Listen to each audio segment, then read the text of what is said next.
నమస్తే.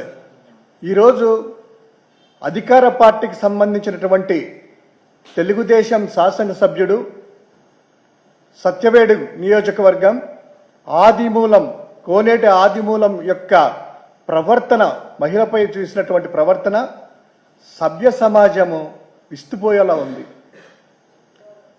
ఆ మహిళ కూడా తెలుగుదేశం పార్టీకి సంబంధించినటువంటి మహిళా నేత.